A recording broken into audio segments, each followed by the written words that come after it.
Revealed on September 17th and released on November 14th, Ashes of the Damned is the first zombies map in Black Ops 7 Zombies.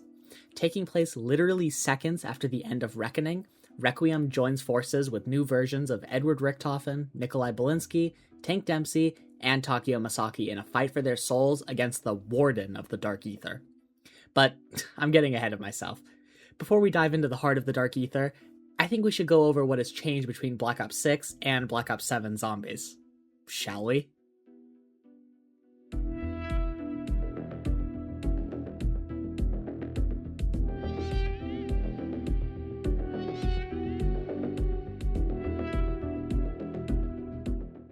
Surprisingly, despite the fact that there is only about 3 months between when Reckoning launched and the start of Black Ops 6.5, there was an absolutely massive amount of changes made between the games.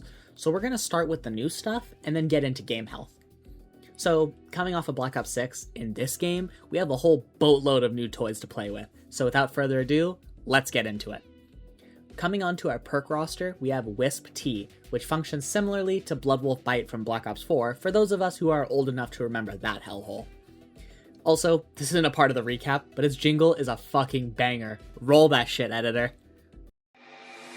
In the strength of the light, when you battle your enemy, bathed in the blue of your energy, with glowing vitality, drink it down with a guarantee of the force and the potency.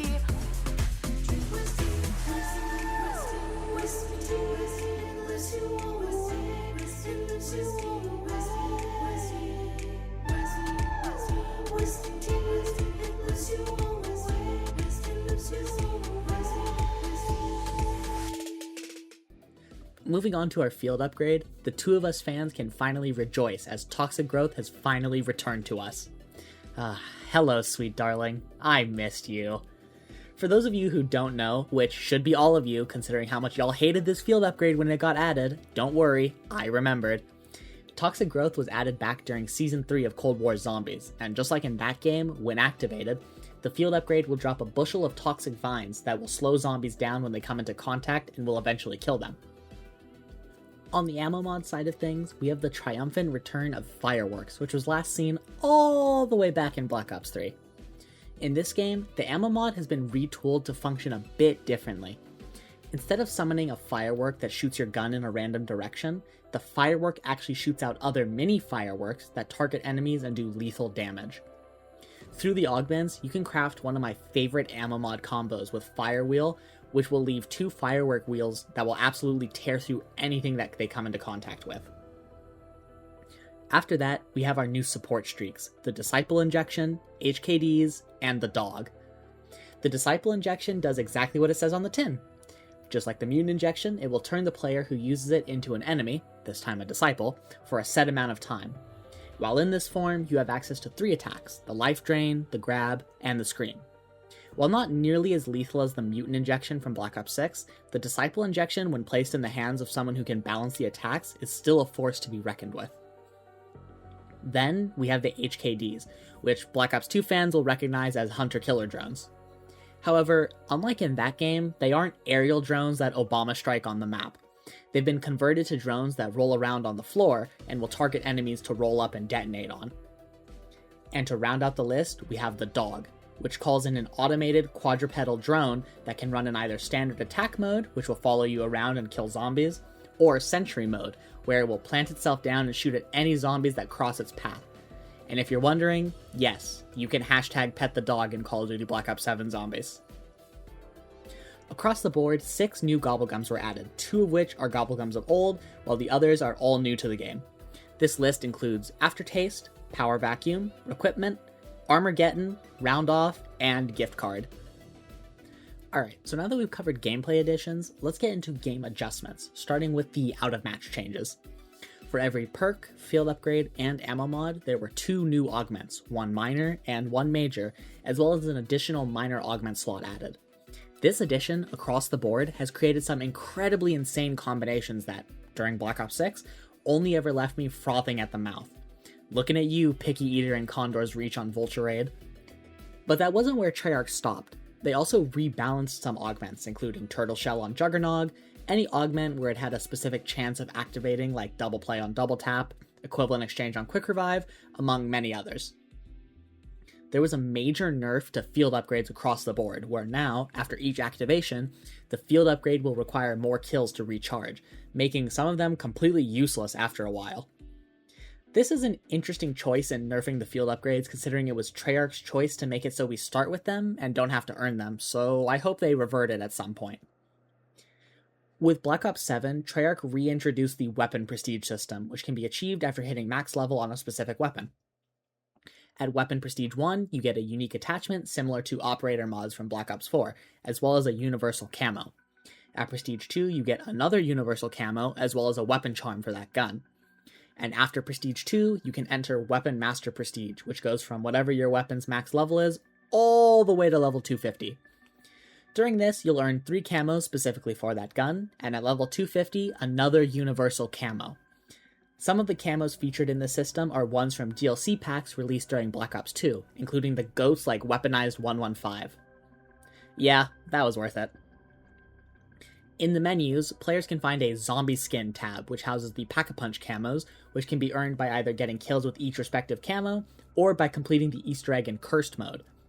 This system overrides the map-specific camos, so if you really love the Ashes of the Damned Tier 3 camo and want to see it for the rest of the game's life, you can do that.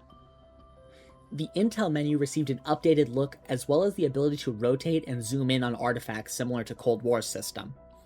Not sure why this had to be held back, but oh well. 2 additional modes besides Standard are included in the game. Survival, which at launch only featured Van Dorn Farm, which is one of the POIs in Ashes, reiterates on the map formula from Black Ops 2, where the player is restricted to one specific area. Thankfully, Treyarch learned their lesson from that, as this mode features everything you need to survive and actually thrive on the map. So this means the Wonderful Wonder Fizz, the Pack-a-Punch, as well as the Mystery Box. And the other mode is Cursed, which sets out to provide an experience closer to that of the Zombies modes in Black Ops 3. Here, several UI elements from Standard, like the minimap, objective markers, health bars, and others are completely disabled. Players in this mode also start with only a base rarity pistol, grenades, a knife, and alongside that, the original point system makes a return, which gives players points based on the damage dealt and not only for eliminations. However, that isn't where it ends. After beating the main quest for the respective map, players gain access to the ability to hunt for relics. These are debuffs on your game that range from making it so mimics can spawn throughout normal gameplay, to you can't craft self-revives, and even such dastardly things as all augments are disabled. But when running these relics, they stack up and put you into different tiers of Cursed, where you gain special buffs to help combat the debuffs. At Tier 1 you get Golden Armor, at Tier 2 you get Ultra Rarity, and for Tier 3 you get Pack-a-Punch level 4. While not really my thing after a lot of time playing and getting the relics, I'm glad that everyone who wished for something a bit more akin to older zombies got what they wanted. Going forward, while I will recap some Cursed changes, all my reviews will be written and created with the Standard game mode in mind, just a heads up. Alrighty, now we can finally get into gameplay stuff, starting with global movement changes.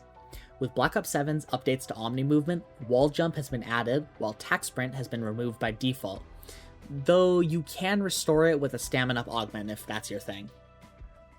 Now, one of my favorite changes, the perks. In Black Ops 6, the Wonder Fizz would only spawn in at around 25, which created a scenario where most of the time when you were playing on a map like Liberty Falls or the Tomb, where there's a limited perk selection, you'd only get like 5 rounds out of the perks you were missing out on, like Double Tap or Vulture Raid, before you exfilled or ended your game. Now, in Black Ops 7, the Wonder Fizz spawns after you purchase 4 perks from their respective machines, or in co-op, every player gets 4 perks and 1 player gets 5. This is a massive change that makes getting the perks you actually want, as well as the DLC perks that they add, way easier. Not only that, but once the same requirement is met, the random perk drop is added into the drop pool. While incredibly rare, it's nice to have that chance to earn another perk by simply playing the game. And arguably the best part of these changes, free perks earned from the power-up, from Gobblegums, or Trials will no longer increase the price of your next perk. So that dastardly death perception that used to cause your perk that you actually wanted to increase in price is no more. The trial machine also saw several fantastic changes. Since we are now in the Dark Ether and severed from one robotic ally, TED has stepped in and they are now TED tasks. Not only have the challenges been streamlined, including getting rid of that fucking energy mine trial that never worked in co-op, but they have completely changed their reward stream as well. Instead of giving the perk cans themselves, they are stuffed with random perks, which guarantees something that you don't already have. And since this doesn't increase the cost of actually buying a perk, there is no downside to taking one of these. Once you obtain all perks on the map, these random perks, once achieved from a chest, will reward you with eternal perks. As the name implies, these can never be lost after a down and will stay with you for the rest of the match. This little change incentivizes doing TED tasks for as long as possible, while also getting perks earlier on to maximize how many eternal perks you can stack up. Within the loot pools, Treyarch finally made it so the Raygun Mark II can drop alongside the Raygun, which I have been asking for since Shattered Veil, so I'm glad that could finally be arranged. Rarity prices across the board were increased slightly due to how easily people were upgrading during Black Ops 6. So Uncommon now costs $750, Rare is now $2,000, Epic is $4,500, and Legendary is $9,500. Alongside that, Treyarch slightly nerfed the Suppressor attachment's chance to drop salvage, but with Theodore tasks and everything else, it's hardly noticeable. Armor wall buys were combined, so after purchasing Tier 2, the wall buy immediately flips to Tier 3, freeing up space and also saving the player from traversing the whole map looking for armor. Players can still spend their points at any armor buy to refill their plates as well if they're interested. The ammo box was redesigned to feature a drawing of Mr. Peaks, as well as bright glowing ammo to clue players in that they can retrieve ammo from there as well. Wall buys once again can give ammo for that respective gun once obtained from the wall buy or the mystery box. Max Ammo also now refills all equipment, so this includes Casimir's and Monkey Bombs, which is gigantic now that salvage needs to be monitored a little more closely. Super Sprinters now have a lower limit once round 55 is reached, and will begin to filter in more naturally throughout the rounds to keep the challenge high, but not to overwhelm the player if they're still training. Armored zombies can also no longer super sprint, and their armor has been nerfed slightly. Finally, after 3 games featuring these stupid bastards, they have finally been nerfed, and it feels so good. Starting on round 11, players will hear an announcer laugh, signaling that the enemy damage as well as health has increased, which is something I always thought they should have included since Cold War. For these games being as focused on casuals as they are, it's one of those things that where throwing them against zombies that can eventually do 90 damage a smack with no way to track that in-game was always kinda weird. The mystery box rotation was updated as Treyarch has pulled out melee weapons and score streaks to make it so you are always getting something you can use. In their place, they added ether tools that can be put on your weapons, which gives you the opportunity to gamble to upgrade your arsenal without spending salvage. This is a perfect change that unclogs the box while retaining its usefulness during the match. Did make grinding camos on the melee weapons kind of a bitch though. Oh well. Exfil was changed so now that players who decline can keep playing the match, and those who accept will be pitted against an HVT enemy. The players who choose to stay can still help those who are trying to escape, but once that player leaves, the game resumes as normal. This change extends to the exit strategy Gobblegum, where now, instead of throwing up the vote to exfil, it will just immediately pull the player who used it out of the game while everyone else continues playing. Gobblegums can now be crushed for additional essence based on the rarity of the gum. These points can be further increased with an active double points and can be shared through profit sharing, which makes for an incredible gain if you want to get rid of all those timeouts I know you've been sitting on. Gobblegums that drop power-ups like Killjoy, Who's Keeping Score, etc. will now immediately be activated after popping the bubble, saving you from all those times in Black Ops 6 where the power-up would literally just never drop. But this does make it a bit harder to combine forces with someone using Temporal Gift to get an even longer double points, unfortunately, so hopefully that can be changed or worked out in a future update. Melee weapons were retooled slightly, so now they can obtain critical kills, and the heavy attack actually does something. Previously in Black Ops 6, the heavy attack really only worked when it was upgraded, so it's nice that Treyarch is trying to work them into the meta of the game. And finally, Treyarch has added Overheal across the board. Activated through augments, stim shots, the Necrofluid Gauntlet, among a few other sources, players can increase their health temporarily. There's a 400 HP limit on it, so that way it doesn't make it too OP, but if using the right setup, this can be huge as an added layer of protection alongside your armor and Juggernog. Honestly, basically all of these changes are things that my friends and I have talked about all year during Black Ops 6, so to the Treyarch agent in my walls, keep listening, please? I'm loving this.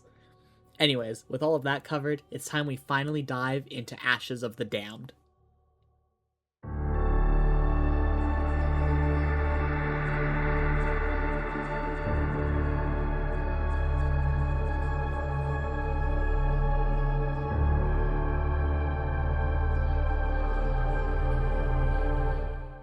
Alright, without wasting any more time, let's jump into the good for this map. Starting with the map progression and overall design. Ashes of the Damned is one of the largest zombies maps ever made, which may sound at first like it's a slog to play and experience, but in reality, it takes the idea of transit and solves many of the core issues quite effortlessly. When you load into the map, you start right where the intro ended, just outside of the Janus Tower lobby, and are tasked with repairing the old pickup truck in front of you, named Old Tessie. After opening up the only door in the spawn room, you are reintroduced to Ted, the foul-mouthed, slightly sarcastic bus driver who dates back to Black Ops 2 Transit. Once united with Tessie, you are able to drive the vehicle, and while not strong, she's enough to get you to where you need to go in order to progress. Not even 10 minutes worth of gameplay, and one of the major problems of Transit is solved in a way that benefits the player. In Transit, the bus itself wasn't a problem, but if you got off because you wanted to hit the box or grab a perk, it always felt like Ted was ready to ditch your ass in the fog. You were then left with either running through the fog to get to where you needed to go, or waiting 10 gajillion years for him to make his way around the entire loop to get back to you. Ashes of the Damned gives the players complete freedom to traverse the map in whatever direction they want, and at their own leisure. As you drive to either of your next POIs, you are introduced to the thoroughfares of the map with the fog. Just like Black Ops 2 before this map, in the fog there's low visibility and some creepy crawlies to deter you from traversing it without Tessie. Instead of lava everywhere this time, there are zombies with grey eyes that are way stronger, they move faster, and they don't reward the player with any points, power-ups, or loot drops when killed, meaning it's in your best interest to limit your time in there and focus on your destination. Within the fog, there are also two kinds of pods, red ones, which, when in close proximity to the player, will explode, dealing heavy damage to either you or Tessie, or green ones that, when hit by Tessie, will reward all players in the car at that moment with either salvage or points, while also restoring a bit of health to Tessie in the process. These lanes will eventually take players to either the Blackwater Lake Cabin or the Van Dorn Farm. Here, Ashes introduces the player to the localized power mechanic, though nowhere near as tedious as Origins or Alpha Omega. In both locales, there is a generator covered in spores that must be destroyed in order to restore function to the pumping station. Then, a power lever will become active and restore power to that part of the map specifically. This includes utilities like any local perk machines, as well as a Firebase Z-style jump pad. From there, you can venture on to what I would consider this map's central hub, Ashwood, an old western town that was dropped into the Dark Ether at some point during the American Civil War. Not only is the last power switch housed here, but several strong perks including Juggernog, Vulturade, and Double Tap, several high-powered wall weapons, and finally the garage, which can be used to add upgrades to Tessie. Beyond this, there are two more POIs that trail out of Ashwood, Zarya Cosmodrome and Exit 115. Similar to Transit, each POI offers something a bit different than the other. Zarya Cosmodrome is a semi-close quarters location with only a handful of places to loop effectively, while Blackwater Lake has multiple really good spots to train for each player, making it a good choice for players who love to loop round after round. And if you love to hunker down and hold out with maybe your newly researched toxic growth, Ashwood offers several spots like the jail cell to camp to your heart's content. To accent the choices of location, each location is stocked with an armor wall buy, a crafting bench, and an arsenal machine to make sure that no matter where you are, you have access to the tools you need to succeed, and is a great way to incentivize players to use the entire map to their advantage and not just stick to one location that they feel the most comfortable in. The only caveat to this is Janus Towers, which doesn't have much within it, but does hold the Wonder Fizz. So even if you don't want to spend your whole match there, you are still rewarded for returning to the beginning of your progression. Very often in zombies, we talk about the best spot, but the best maps make it so that everywhere you go can work for the player. It almost reminds me of Maurid or Toten, which made each of its distinct play spaces work, despite there still being some lingering of that mythical best spot. To add to this, each space is visually distinct as well, making it so not everything feels so samey. While I thought that Black Ops 6 brought a lot in the visuals category, this map completely blows it out of the water. Exit 115 uses the bright neon lights of its signage, as well as street lamps that flicker on and off to stand out, while Ashwood has crude light fixtures and fires that surround the play space to set itself apart. My favorite, though, has to be Van Dorn Farm, as its eeriness knows no bounds. The barn house with hanging corpses, the family dinner scene that looks eerily like the opening to Biohazard 7 Resident Evil, it's just perfect. Ashes finally accomplishes something that I've been waiting for since Cold War, and that's smashing together realities, making the Dark Ether truly feel like the dumping grounds of history instead of just a reflection of our world. Each location feels lived in, and you can tell that there was a reason that these places landed here in the Dark Ether. So, with map design and progression covered, let's dive into the creatures that inhabit this slice of the Dark Ether, starting with our new vermin-type enemy, the Ravager. Taking the place as the new max ammo round enemy, these little buggers are small, fast enemies that will target the player at all times, unless there is loot on the field. If they detect any loot on the ground, like salvage, equipment, any loot from the trial chest, they will refocus on that and will essentially suck it up. You can tell how many items a Ravager has gobbled down by looking at the purple glow around their body.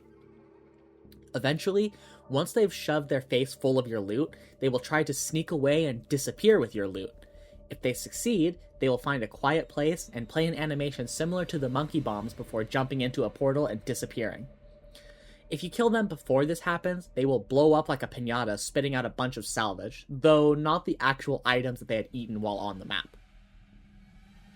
Our new elite enemy this time around is the Zursa, an evil, fucked up bear capable of dishing out severe punishment with its melee swipes.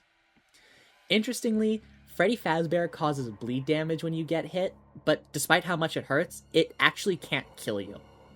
But because you are taking constant damage, you subconsciously might make an impulsive decision that will get you killed by the other zombies in the area. This is why, despite how tanky Yogi can become in the higher rounds, I love its design. Another layer of things to keep track of with Baloo is his weak spots, which, when destroyed, will drop on the floor and leave behind a zombie hive that, when in proximity, will damage the player. Since Smokey the Bear has so many things to keep track of, Treyarch must have known it could be pretty overwhelming, which is why Ashes has no special enemies whatsoever.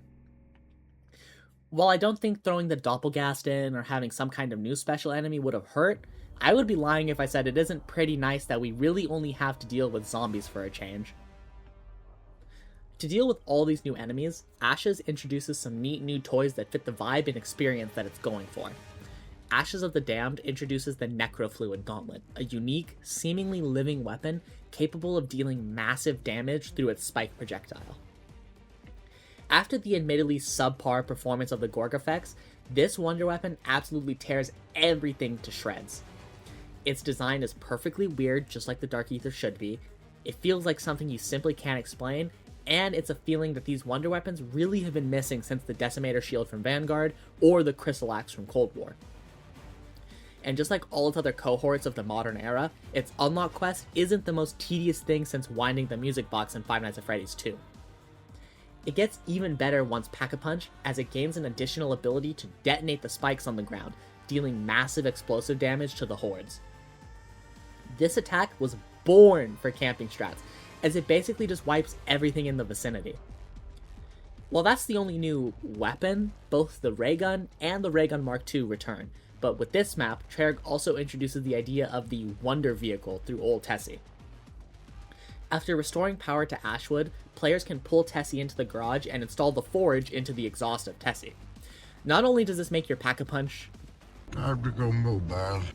It also gives Tessie the ability to rocket boost, which makes it so much fun to ram through an entire horde of zombies with.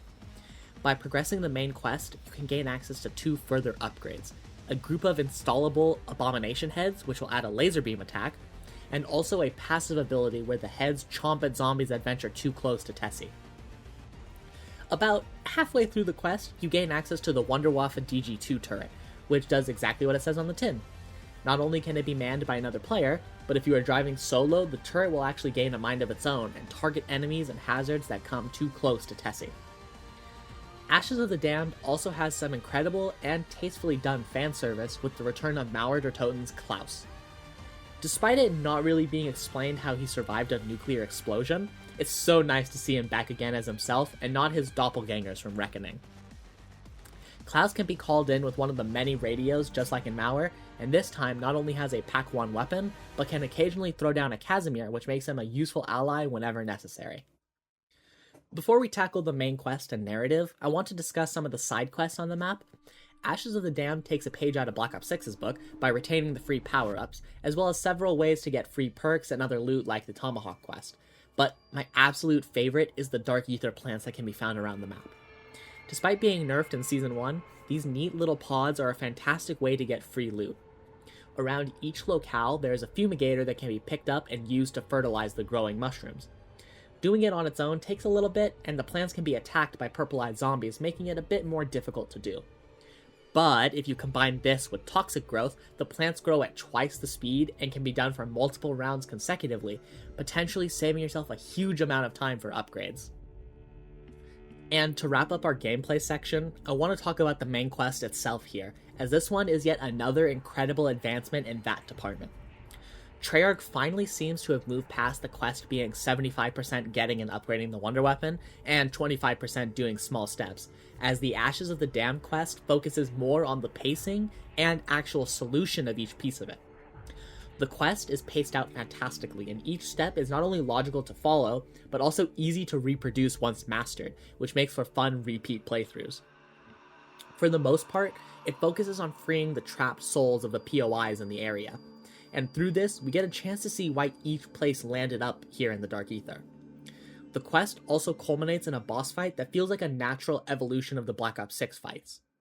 While it isn't perfect, the fight with Vaetherion requires players to be focused and use everything they've done in the quest up to that point in order to succeed, which I think is exactly how main quests should end. So, with all the gameplay stuff covered, I want to get into what genuinely had me the most worried heading into Black Ops 7, the narrative and new characters. It's no secret that Black Ops 6's narrative wasn't perfect, and I also made it very clear in my Reckoning video that I hate the idea of the original 4 characters returning. It felt like a disrespect to Tog der Toten and a fan service moment that nobody asked for. So, imagine my surprise when I loaded up Black Ops 7, and I actually thoroughly enjoyed all 4 of the new characters. I'll be the first to admit, I may have been hating before I could actually see it in action, and I think Treyarch has done a pretty good job of reintegrating the new guys while not forgetting about the Requiem characters. The new 4 feel like a natural evolution of those characters, and the writing feels like they've been around the entire time, and not like they've been MIA for 6 years. To make them stand out from their previous incarnations, each character comes from a different time period. Dempsey from 1960s Vietnam, Nikolai from 1980s Afghanistan, Richthofen from an alternate 1945 where the Nazis won World War II, which strangely marks the second time in recent memory that a project I like has an alternate dimension that is actually Nazi world. Huh. Finally, the most interesting to me is New Takeo, who's from the 1500s, a disgraced Ronin who wandered the land before being transported to the Dark Ether. Alongside their return to the game, both Steve Blum and Fred Tatasciore returned to voice Dempsey and Nikolai respectively, bringing their wonderful voices back into the game. And as far as Takeo goes, since Tom Kane obviously can't reprise his role, Treyarch brought in Nelson Lee, an actor most notably featured in the Ahsoka show on Disney Plus, to fill in his shoes. While he's no Kane, Lee is definitely doing his best to put his own spin on the character. There's something adorable about this Takeo being so detached from the way everyone else has lived their lives. Like this little moment in the intro where he watches Carver to learn how to hold his gun, or taking after Maya's foul mouth during gameplay. I damn blew your ass fucking up! Maya! Did you hear my excellent swears? While Takio is fun, the real standout is Nola North as this new Richtofen. Treyarch has held nothing back, and this guy is utterly detestable, with a splash of homoeroticism for good measure. He's got something to say about every character, including some downright insano shit in regards to people like Carver and Nikolai that genuinely left me floored when I heard it for the first time. Thankfully though, these four don't hog all the spotlight, as the map makes sure to give a good amount of time to Requiem as well. While they can't remember much of anything after losing their souls, Requiem's dialogue with the new cast is absolutely fantastic. There's a team dynamic that really wasn't expressed during Black Ops 6, and you can tell that these guys care for each other after the things they've been through. And with an increased focus on character work comes a more in-depth narrative and stronger cinematic presentation for the main quest. Pinned together with fantastic voice work from the crew, an action-packed intro cutscene, as well as a mid-match IGC that really shows how this unit comes together, Ashes immediately puts itself above its predecessors in the narrative department. Immediately, the intro starts off on the right foot by introducing us to this game's new main antagonist, the Warden, who strips our characters of their souls before leaving them to fend off against the remaining undead in Janus Towers. This is a perfect way to set the stage for the map. As much as I loved the slow burn of Zykov in Cold War, or the tragedy of Sam in Black Ops 6, we needed a villain who isn't just going to be relegated to the shadows, or left out for multiple maps like Eddie was in Black Ops 6. He shows up, bitches our crew, and doesn't just run away. He actually talks down to them within the first few rounds and during the special rounds. Honestly, his presentation reminds me a lot of the Shadow Man, without bringing on all the Lovecraftian influence, and instead just letting the villain do villain things. The intro also does a good job of increasing action, which the few we got in Black Ops 6 really lacked. There's a lot of good moments between each character, with a standout to me being when Takio sends his katana to Maya, and then she sends it back to him in the body of a zombie. As for the in-map narrative, anchored down by our new tank Dempsey, and in some parts Maya, the writing here hits strides that even Black Ops 6's best, like Shattered Veil, could hardly reach. Arguably, its highest point is during the side Easter egg involving Dempsey.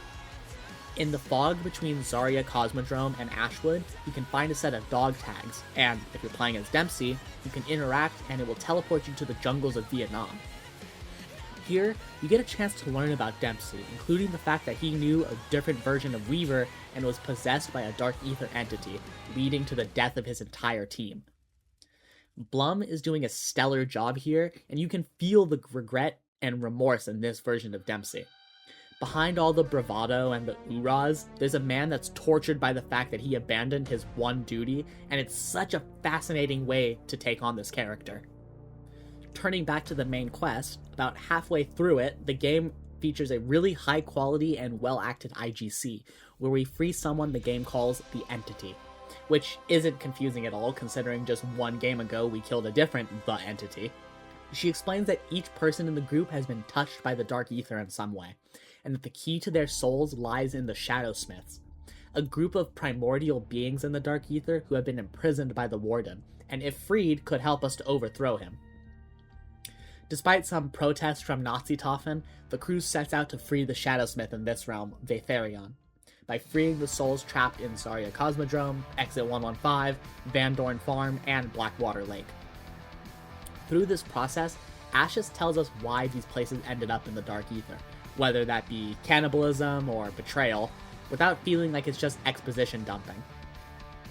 These revelations are further enhanced by the intel, which flesh out the actual acts of each area and the people who lived there, and how they were deceived by the Warden, drawing on their power to pull them into the Dark Ether and feed off of their souls. After beating Vaetherion in a short and sweet outro, Maya and Dempsey receive their souls and memories back while the crew sets out on their next mission. There are still some pains and some ideas that take a back seat, but after the year that was Black Ops 6, getting such an increased emphasis on writing, consistency, and character work is so nice to have again. So, with all of that said, now it's time to get into my favorite part of these videos, and that's fucking cool things that Black Ops 7 does that isn't enough to get its own section, but still deserves to be mentioned. Black Ops 7 observes several rules that were previously sort of discarded throughout the past few games, including the fact that there is no radio signal in the Dark Ether. Areas with lots of bloodshed or tragedy are more prone to being dragged into the Dark Ether, which was established in Vanguard, as well as this giant fucking Order Corpse in the fog between Ashwood and Exit 115. When the player calls in a score streak like the HKDs or the Dog, Dark Ether portals open up in the sky to let them fall through. Also, don't stand under the Dog package. Unless, of course, you like getting pancaked like Flat Stanley. The hanging bodies in Van Dorn Farm and Ashwood sometimes reanimate, giving you a chance to kill them for some extra points. If you shoot Ted enough times, he'll get mad at you just like in Black Ops 2 and lock you out of Tessie. If you happen to mess up during the Exit 115 portion of the main quest, you can actually use the WAF turret to reactivate the lightning strikes, saving you from having to flip another round.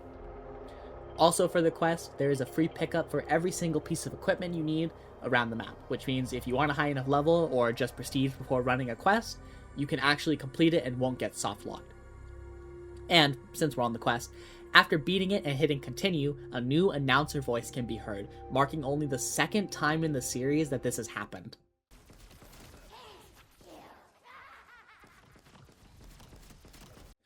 Finally, if you don't feel like collecting all items for the flask step, you can wait until you get the powder from the mirror and insert it into the flask to then see what ingredients you will actually need, once again saving some time during your quest run.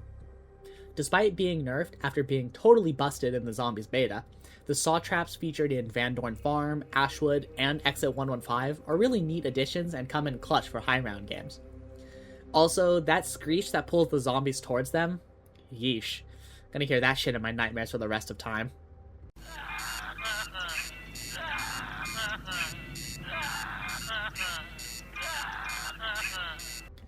Around the map, players can find trash cans known as Chompy, where you can melee it open and throw in equipment or feed it weapons and the can will spit out loot equivalent to what you fed it. While not always the best, this is a useful tool to try and get closer to an upgrade that you may be needing like Epic Rarity or an ammo mod. During the boss fight, you may notice these power-ups floating above you and think to yourself, how the fuck am I supposed to get those? This is such a clever way to remind the players of the Necrofluid Gauntlet's ability to pull things towards you, which you may have forgotten was a part of its trial to unlock it. The end of the special round bring back the Beauty of Annihilation guitar riff, which is such a nice blast of nostalgia. The Armored Zombies' new design is actually really cool, and a nice way to make them a bit more visually distinct than the ones we've seen in previous games. Despite using his post-nerf damage values, Uberklaus being a small little part of the main quest in the Janus Tower area is a nice continuity thing. Klaus has a Pack-a-Punch 1 weapon, which means canonically the Requiem Strike team only ever upgraded him enough to stop the train car and didn't do it to give him any of his additional looks. Albeit a silly thing to pick up on, but this is the small things after all. And to end this off, the music. Oh man, the music. Alina Sigmund comes back for a repeat performance with Turn to Ashes, while Tori Letzler gives us another bumping boss theme with Echoes of the Void. But my absolute favorite in this map is a short track titled Once in a Blown Up Moon, which reduxes the theme from the end of Der Eisendruck where you blow up the moon.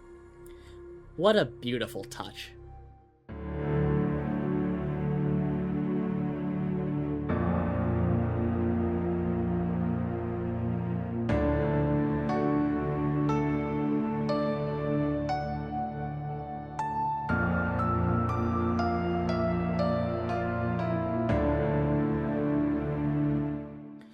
And here we are in the bad, and in truth, we definitely aren't going to be here very long, as I think this map does just about everything right. While I love the main quest and think that the boss fight is a good culmination to it, I'd be lying if I said it was perfect and one of the better bosses we've seen after the last year. Your main method of damaging Vaetherion is Tessie, so if you are not driving or otherwise are preoccupied, you have no real way of damaging the boss. This is an interesting choice considering how prioritized having augments and creating builds has become in both Black Ops 6 and Black Ops 7. So to have a boss where you can really bring in anything you want feels disjointed from the main experience. The fog also suffers from a similar "it's good but could be better" issue. There's really no value in running through the fog on your own, as killing the zombies doesn't award you anything. In Black Ops 2, the fog was annoying because of the low visibility, the denizens, and the lava, but at least you could still earn points while you were out there. Now, Ashes gets rid of most of the annoyances, but removes the chance to earn anything, making it kind of a waste overall. The last major thing that I don't think works is the lack of any resolution to Reckoning's ending. It's nice that the narrative is well put together in this map, but the map that literally ended not even 15 seconds before we start here and would have major ramifications based on what ending was chosen, but there's not even anything hinting at it. The characters mention being pulled into the Dark Ether by the Sentinel artifact, but other than that, nothing. It's a pretty disappointing lack of continuity in an otherwise well put together narrative. And honestly, that's it, so let's get into the nitpicks. Despite more Court Effects crumbs, it seems Treyarch is still undecided on whether or not to fully send bringing him and the other old gods back into the game. I really hope they make up their minds soon, because I'd love to have these characters back. Despite being able to use their restored counterparts, the player icon in the HUD still shows the drained versions across both crews. Sometimes when boosting with Tessie, the truck will magically lose control and spin out, leaving you trapped in a pathway that is too hard for you to turn around in, and can lead to you taking unnecessary damage. Was it really necessary to leave out all this quality of life stuff in Black Ops 6? Why is the only conveniently located ammo box in Ashwood here on the bridge? The field upgrade nerf feels like a step too far in the direction of making them harder to use. I'm a simple man. Don't punish me for wanting to throw down my energy mine turrets, goddamn you.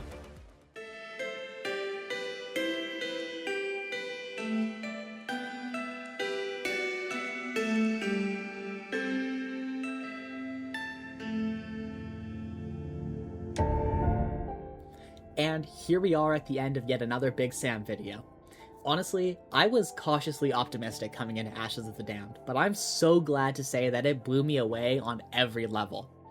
It's got a fantastic map layout and progression, an incredibly fun wonder weapon, and a great main quest and narrative to boot. As far as the rest of the year goes, I'm going to try and keep up with the maps a bit faster than I did last year, and I hope that this new concise format makes for a more enjoyable watch for you. So that's all from me. But I do have one more surprise for y'all, so stay tuned after the credits. I can't wait to see you all again and yap even more about this game soon. So, thanks for watching, everyone. Take care.